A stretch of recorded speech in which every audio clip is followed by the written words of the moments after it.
Hello friend, मैं आनंद राज। आप लोग भी देखिए, आज हम संस्कृत का आपका पैसेज का कैसे बनाइएगा और पैडागोजी का हम 15 क्वेश्चन करवाएंगे। समझ गए? देखिए, इससे आपका संस्कृत मजबूत हो जाएगा और संस्कृत में आराम से आपका 15 से 20 नंबर, जो लोग बहुत कमजोर होगा वो लोग बना सकते हैं। देखिए, पैसेज कैसे बनाना इसका हम ट्रिक बताएंगे कि आप आराम से बना सकते हैं। समझ गए? देखिए, पैसेज बनाने के लिए आपको पहले भी बताए थे कि आपको क्वेश्चन पहले देखना है, पैसेज पढ़ना नहीं है। पहले समझ गए? पहले क्वेश्चन देखिए, उसके बाद तब आप पैसेज पर ध्यान दीजिएगा। तो चलिए, पहला क्वेश्चन है आपका। देखिए, इसमें हम पैसेज का सिर्फ बताएंगे। देखिए, व्याकरण के लिए आपका संस्कृत अच्छा होना चाहिए। उसमें व्याकरण पर संस्कृत व्याकरण में कमांड होगा, तभी आप संस्कृत बना सकते हैं। हमको भी उतना व्याकरण संस्कृत का नहीं आता है, या हमको भी उतना संस्कृत नहीं आता, लेकिन आपको एक ट्रिक बताते हैं। पैडागोजी तो आप सब लोग बना लीजिएगा, क्योंकि पैडागोजी तो आपका वो अलग चीज़ है, शिक्षण शास्त्र पर आधारित है। लेकिन पैसेज में जो व्याकरण पूछ देता है, तो वहाँ पर आपको अच्छा संस्कृत का नॉलेज होगा, तभी आप बना सकते हैं। चलिए, हम लोग स्टार्ट करते हैं। कोई भी लोग संस्कृत पेपर 2 में ही लेते हैं, लैंग्वेज 2 में ही लेते हैं, क्योंकि इसमें आपका सिर्फ कहानी आता है लैंग्वेज 2 में। तो चलिए स्टार्ट करते हैं। तो पहला क्वेश्चन है कि भारतवर्ष से भ्रष्टाचार्य बीजवपन के न कृत। देखिए, उतना आपको संस्कृत पढ़ने नहीं आते, लेकिन आपको समझा देते। देखिए, ये पढ़ लिए और आपको देखना है कि ई वर्ड पैसेज में अब कहाँ, आप यहाँ बीजवन या भारतवर्ष से भ्रष्टाचार देख लीजिए, कृत्रिम कहाँ लिखा हुआ था, ये देखिए, लिखिए यहाँ पर। देखिए, यहाँ पर देखिएगा, लिखा हुआ है आपका,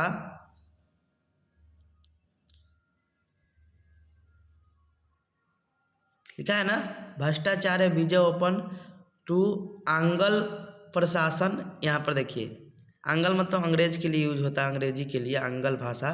तो इसका आंसर आपका क्या हो जाएगा? कृत कोन कृत। तो ये आपका क्या हो जाएगा?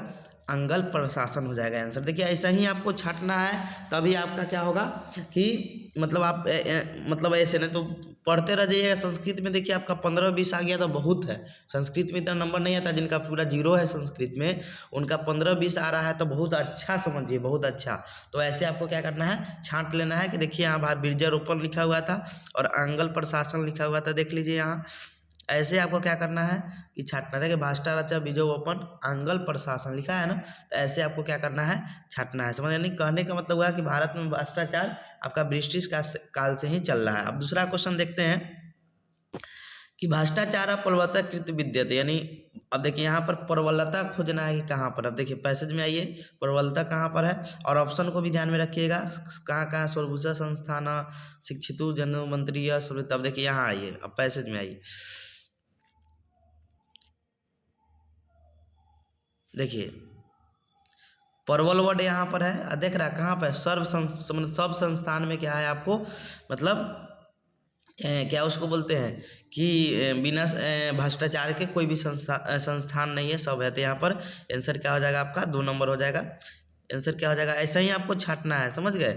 ऐसा ही आपको क्या करना है, छाटना है, समझ गए? ऐसा ही आप कर सकते हैं, समझ गए? तीसरा क्वेश्चन है आपका कि भ्रष्टाचार शब्द समास है। देखिए, समास तो आपका व्याकरण का चीज़ हो गया, लेकिन चलिए, तो आपका हल्का है कि भ्रष्टाचार जो होता है आपका कौन होता है, तो कर्मधारय समास होता है। समझ? तो हल्का चीज़ है, आप समास पढ़े होंगे तो ये चीज़ जानते होंगे, समझ गए? अगला हम लोग आते हैं, उत्कोच शब्द की अर्थ, मतलब उत्कोच शब्द का क्या अर्थ है। देखिए, यहाँ पर आइए, कोई शब्द लिखा हो, उसके बाद पढ़िएगा, आपका अर्थ कुछ न कुछ निकल जाएगा। देखिए, यहाँ पर लिखा है कि उत्कोच बिना तो कस्यापि नियतमपि कार्य न भवति, यानी बिना पैसा लेन देन के, बिना अवध होता है ना कि जहाँ 100 रुपया दे दिया, आपका काम हो गया, बिना ये उत्कोच दिए हुए आपका कोई भी काम नियत समय पर नहीं हो सकता है। तो देखिए, अब यहाँ उत्कोच का मतलब, अब ऑप्शन में पढ़िएगा तो कुछ ना कुछ मिल ही जाएगा, समझ गए? अब देखिए, छल तो होगा नहीं, प्रवचन हुआ 54, यानी गुप्त रूपेण अवध प्राप्ति, गुप्त रूपेण से अवध धन प्राप्ति हो गया, यानी गुप्त रूप से उसको देते नहीं है पैसा कोई अथी को, तो वही आपका उसका उत्कोच, मतलब इसके बिना आपका कोई काम नहीं होता, इसीलिए हम गुप्त रूप से क्या करते हैं, अवध धन उसको देते हैं, समझ गए? ये आपका 4 नंबर हो जाएगा, समझ गए? ये तो आपका व्याकरण है, तो व्याकरण तो हम बोले थे कि नहीं बनाएंगे, लेकिन आंसर इसका बता देते हैं। इसका जो आंसर होगा आपका क्या होगा, तो सी नंबर हो जाएगा, अश्वक होता है, यानी 3 नंबर इसका आंसर हो जाएगा। व्याकरण ही चीज़, व्याकरण आप पढ़िएगा तो बेकार में आपका समय भी बहुत लग जाएगा, समझ गए? अगला है कि प्रशासन नीति निर्माण, प्रशासन कौन सा प्रत्यय से निर्मित हुआ है, समझ गए। तो प्रशासन जो है 3 नंबर जो लुट प्रत्यय है उससे आपका क्या हुआ है, निर्मित हुआ है, समझ गए। आगे है आपका जो 127 है सती धातु रूपंती, ये भी आपका रूप पूछ रहा है। तो 127 का आंसर क्या हो जाएगा आपका, और नीचा पैसेज है उसको बताएंगे, समझे। तो इसका इसमें ज़्यादा थोड़ा व्याकरण पूछ दिया। तो 127 का आंसर क्या हो जाएगा आपका, तो आपका ए नंबर हो जाएगा, असम रूप का है, समझ गए। और 128 लिखा है प्रभाव शब्द निर्मित केने प्रत्यय से। तो प्रभाव शब्द जो निर्मित होता है वो आपका 3 नंबर जो ऑप्शन है उससे निर्मित होता है, समझ गए। आप दूसरा पैसेज देखते हैं, देखिए ये तो वही पैसेज है। देखिए अगला पैसेज में हम लोग आते हैं, कह रहा है कि एक सिन्हा ग्रामा एक निर्धन कृषक। अब देखिए पैसेज तो बोले हैं आपको नहीं पढ़ना है, शुरू में अब क्वेश्चन में ये लिखा है कि स्वल्प भूखंड से स्वामी के आस्ति। अब देखिए कह रहा है कि, अब देखिए यहाँ पर भूखंड स्वामी वाला खोजिए, कहाँ पर लिखा हुआ है, देखिए लिखा है कि यहाँ एक से ग्राम एक निर्धन किसान है वस्ती और स्व भूखंड स्वामी, यानी एक निर्धन किसान है जिसका क्या है कि आपका वो मतलब अल्प भूखंड का स्वामी है, समझे। अल्प भूखंड का क्या है, स्वामी है, समझ गए। तो अल्प मतलब उसके पास स्व अल्प मतलब है कम मतलब है, तो वही पूछ रहा है कि स्व अल्प भूखंड भूखंड स्वामी कौन है, तो आपका निर्धन किसान है, उसी के बारे में चर्चा चल रहा है, समझ गए। तो ऐसे आप क्या कर सकते हैं कि कर सकते हैं, समझ गए। अब देखिए आगे है आपका परंतु तथ्य प्रतिवेशी मतलब होता है प्रतिद्वंदी नहीं होता है, मतलब उसके विरोधी वो मतलब विस्तृत मतलब बहुत ज़्यादा भूखंड स्वामी है, समझ गए। पूछेगा कौन ज़्यादा, अब यहीं पर क्वेश्चन दूसरा पूछ देता कि जो निर्धन किसान है उसका प्रतिवेशी के पास मतलब क्या विस्तृत भूमिखंड है कि अल्प भूमिखंड है, तो विस्तृत हो जाता है, समझ गए। तो इसका आंसर क्या हो जाएगा, निर्धन, क्योंकि उसके पास अल्प है, पूछ रहा ना कि स अल्प भूखंड स्वामी। चलिए आगे है आपका दूसरा कि कृषक का व्यवहारोपन दुखी, किस कारण से दुखी। अब देखिए कहाँ है, देखिए लिखा ना है कि प्रतिवेशी व्यवहार निर्धन किसान दुखी। अब प्रतिवेशी देखिए कहाँ पर लिखा है इस ऑप्शन में,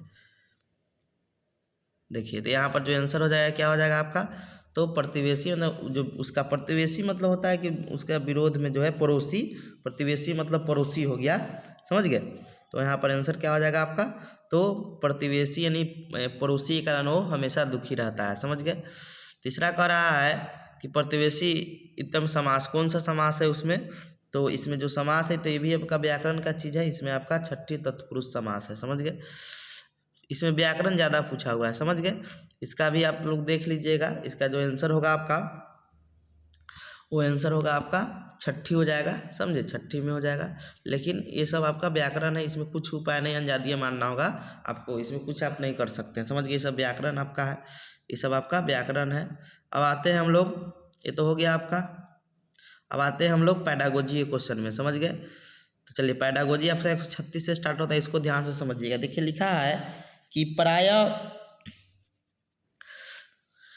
प्रायः इत्मन्यता यत, यानी कहने का मतलब हुआ इसका हिंदी आप कीजिएगा तो हमको भाषा प्राप्त करने का तरीका कौन कौन है। तो कह रहा है कि प्रथम भाषा शिक्षित, द्वितीय भाषा अधिग्रहित। देखिए आपको पता है कि प्रथम भाषा जो होता है उसको हम क्या करते हैं, अधिग्रहित करते हैं, द्वितीय भाषा को हम लोग सीखते हैं। तो उल्टे बोल रहा है, प्रथम भाषा को हम सीखते नहीं है, प्रथम भाषा को हम अपने समाज से क्या करते हैं, अधिग्रहित कर लेते हैं, समझ गए।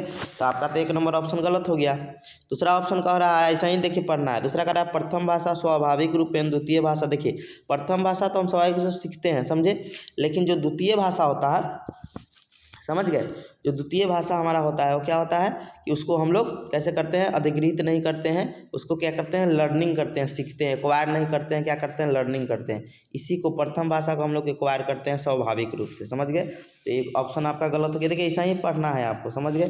तीसरा ऑप्शन है कि प्रथम भाषा अधिग्रहित यानी एक्वायर करते हैं, द्वितीय भाषा शिक्षित लर्न करते हैं, एकदम सही ऑप्शन है, 3 नंबर आपका सही हो जाएगा। प्रथम च द्वितीय, च मतलब होता है साथ साथ, द्वितीय भाषा दोनों भाषा को करा है कि प्रथम और द्वितीय उभय भाषा सीख। देखिए बात यह कहने का मतलब हुआ कि जो प्रथम करा है द्वितीय भाषा जो है, समझ गए, वो करा है कि एक चुनाव मतलब बाद मतलब अथी करते हैं, इसीलिए क्या हो गया, ये ऑप्शन नहीं होगा आपका, 3 नंबर ऑप्शन हो जाएगा। प्रथम भाषा अधिग्रहित करते हैं, द्वितीय भाषा को क्या करते हैं, सीखते हैं। यहाँ कर आप प्रथम च द्वितीय च उभय मतलब उसके बाद मतलब कर आप प्रथम भाषा और द्वितीय भाषा के मतलब बाद लर्न करते हैं चीज़, मतलब उतना नहीं है सही, समझ गए। आपका 3 नंबर इसका आंसर हो जाएगा। अगला है आपका एलईडी के बारे में तो आप लोग पढ़े ही हैं। एलईडी होता है लैंग्वेज एक्विजिशन डिवाइस, समझ गए, यानी आपका 2 नंबर आंसर हो जाएगा इसका, लैंग्वेज एक्विजिशन डिवाइस, समझ गए। ये तो पढ़े होंगे, जो चोमस्की ने दिया था। सार्वभौमिक व्याकरण भी चोमस्की दिया हुआ है, समझ गए। आगे 137 नंबर हो गया। 38 नंबर देखते हैं। देखिए बोधगम्य निवेश जो स्टीफन क्रिप्सन का है, उसमें बताया था बोधगम्य निवेश में क्या होता है कि बच्चा जितना जानता है ना उससे एक स्तर ऊपर, समझ गए, तो उसमें बच्चा ज़्यादा सीखेगा। तो छात्र उच्च स्तरीय भाषा संपर्क, यही आपका क्या हो जाएगा। पाठ्य पुस्तक तो निगेटिव वर्ड होता है, समझे, सम स्तरीय तो होगा नहीं, उससे स्तरीय के ऊपर होना चाहिए, समझ गए। तो एक आपका 1 नंबर आंसर हो जाएगा, समझ गए। अगला तो हो ही गया आपका। अगला करा है कि विभिन्न दर्शन ग्रहण करा, विभिन्न चीज़ को विभिन्न संदर्भ में विभिन्न दर्शन यानी विभिन्न चीज़ को आप क्या करें, विभिन्न दर्शन संदर्भ में क्या करें, उसको ग्रहण कर रहे हैं। तो इससे आपका क्या नहीं करा, विभिन्न दर्शन ग्रहणम संदर्भ, यानी इससे क्या होगा, तो आपको क्या करना होगा, तो कि एक विद्यारूपण पालन नहीं करना होगा, इसके लिए विभिन्न सारा विद्यारूपण और स्ट्रेटजी का पालन करना होगा, समझ गए। यानी इसके लिए आपको विभिन्न सारा, आपका अध्यापक तो होगा नहीं, ये तो होगा नहीं, आपका आंसर क्या हो जाएगा, 2 नंबर हो जाएगा, समझ गए। अगला 140 नंबर क्वेश्चन कि उपागम अप्रोच एत मत एत भाषा मुख्य रूप में अर्थ निर्माण के लिए जब हम किसी चीज़ का मुख्य रूप का प्रयोग करते हैं तो वो आपका क्या होता है, तो वो टास्क आधारित भाषा पठ में, नहीं आप कार्य के लिए मुख्य रूप से आप अर्थ निर्माण के लिए पढ़ रहे हैं, तो क्या हो जाएगा आपका ये आपका क्या हो जाएगा, टास्क मतलब रूपी हो जाएगा, समझे। इसका आंसर क्या हो जाएगा आपका कृता। अगला है आपका उपागम तो हो गया। अब कह रहा है कि पाठक निर्णय कृत तद्भव धातु मुख्य प्रकरण गृहती, यानी मुख्य प्रकरण को क्या कर रहा है कि ग्रहण कर। देखिए यहाँ पर एक ऑप्शन है समरलाइज, मतलब संक्षेपीकरण में हम क्या करते हैं, उसको क्या संक्षेप में कर देते हैं, यानी मुख्य चीज़ को वहाँ पर लिख देते हैं टॉपिक के रूप में, समझ गए। तो यहाँ आपका आंसर क्या हो जाएगा, इसमें हम उसको क्या करते हैं कि उसको हम मुख्य रूप से कर देते हैं, समझ गए। तो आंसर क्या हो जाएगा आपका 3 नंबर हो जाएगा। अगला है यदि किसी अध्यापक एतादृश्यम जनान तथा ग्राम पंचायत अध्यक्ष सदस्य संपर्क, तो ये सब क्या है, तो ये एक तरह का काम करवा रहा है, क्या है, रोल प्ले, भाग ग्रहण है, रोल प्ले करवा रही है, समझिए। आगे है आपका कि यदि एक कचदा अध्यापक विद्यालय बाहर संपर्क पर था 5 मिनट पर स्व छात्रा चर्चा करवा रही है, तो क्या है, मतलब क्वेश्चन कहने का मतलब हुआ, देखिए थोड़ा संस्कृत आप पढ़िएगा तो थोड़ा समझ आएगा। कह रहा है कि एक अध्यापक है, जो कोई अध्यापिका विद्यालय के बाहर समान पथिक को बुलाती है, समान पथिक को बुलाती है, समझ गए, और 5 मिनट के पश्चात देखने के लिए अपने छात्रों के लिए कहती है, यानी पथिक मतलब कोई बाहरी आदमी को बुला रही है, समझ गए, बाहर मतलब, और उस चीज़ को देखने के लिए, ये क्या है, उस चीज़ कौन सा, इस चीज़ को हम क्या कहेंगे, तो अगर पथिक सामग्री लेके आएगा, समझ गए, कोई मटेरियल लेके आएगा, जिसे हम लोग टीएलएम वगैरह कहते हैं, समझ गए। तो आंसर क्या हो जाएगा आपके इसका, डी नंबर हो जाएगा। अगला है 144 कि पठन अस्तित्व, पठन कैसे अर्थ करते हैं, तो हम लोग अर्थ ग्रहण के साथ मतलब पढ़ते हैं, समझ गए, अर्थ ग्रहण के साथ पढ़ते हैं कोई चीज़ को। अगला 144 के बाद 145 की आंगल भाषा थी, आंगल यानी आंगल बोलते हैं अंग्रेजी, तो अंग्रेजी हमारा क्या सह राजभाषा है, समझ गए, हिंदी रहता तो राजभाषा हो जाता। अगला है 146 कि भाषा श्रवण लेखन अनुकरण से परस्पर संपर्क उद्देश्य के लिए हम लोग अपने ये सब क्या है, हमारे व्यवहार में ये चीज़ आपको दिखाई दे ही देगा, समझ गए। तो इसका आंसर आपका परस्पर व्यवहार उद्देश्य यानी व्यवहार में, यानी ये 3 नंबर इसका आंसर हो जाएगा, समझ गए। अगला है 147 कि व्याकरण अध्यापन अधिगम संदर्भ कथन प्रथम कथन व्याकरण नियमित अधिगम भाषा अधिगम नस्ती, यानी कह रहा है कि इसका जो हुआ हिंदी कह रहा है कि जो प्रथम कथन में कि व्याकरण नियंत्रण अधिगम भाषा नहीं, यानी कहने का मतलब हुआ कि व्याकरण के अध्ययन अध्यापन अधिगम के संदर्भ प्रथम नियमों को सीखना भाषा अधिगम नहीं है, समझे। दूसरा कह रहा है तो इसका जो आंसर हो जाएगा कि प्रथम द्वितीय कथन च सत्य, यानी प्रथम और द्वितीय जो कथन है वो क्या है, सही है। तृतीय कह रहा है कि प्रथम भाषा व्याकरण, द्वितीय भाषा व्याकरण व्यवधान। देखिए प्रथम भाषा का द्वितीय भाषा में व्यवधान करता है, समझ गए। तो तृतीय कथन आपका क्या है, आपका गलती है, आंसर हो जाएगा प्रथम भाषा। देखिए प्रथम व्याकरण कस्तव नियम है अधिगम भाषा अधिगम, तो सही है। व्याकरण बहुनिम परिकीर्णम च पठती तत् छात्रा मस्तिष्क केवल, तो आपका क्या हो जाएगा, आपका 1 और 2 क्या हो जाएगा, च मतलब 7 होता है। आगे आपका है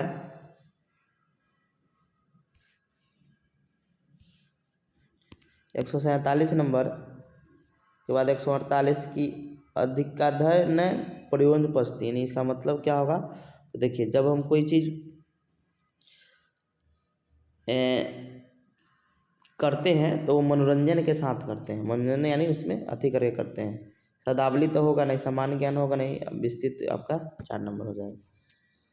यानी कह रहा है कि अधिक मतलब वो उसका मतलब होता है कि आप कविता का अधिक क्यों प्रयोजन का मुख्य उद्देश्य क्या है, समझ गए।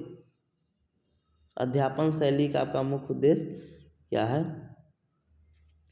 अगला है आपका 149 कि भाषा संदर्भ में सामूहिक कार्य प्रयोजन, यानी ग्रुप प्रोजेक्ट वर्क मतलब क्या है, ग्रुप प्रोजेक्ट वर्क से आपका क्या होगा, समझ गए। तो ये पाठ्यक्रम भाषा अधिगम विधि मतलब ऐसे होगा, समझ गए।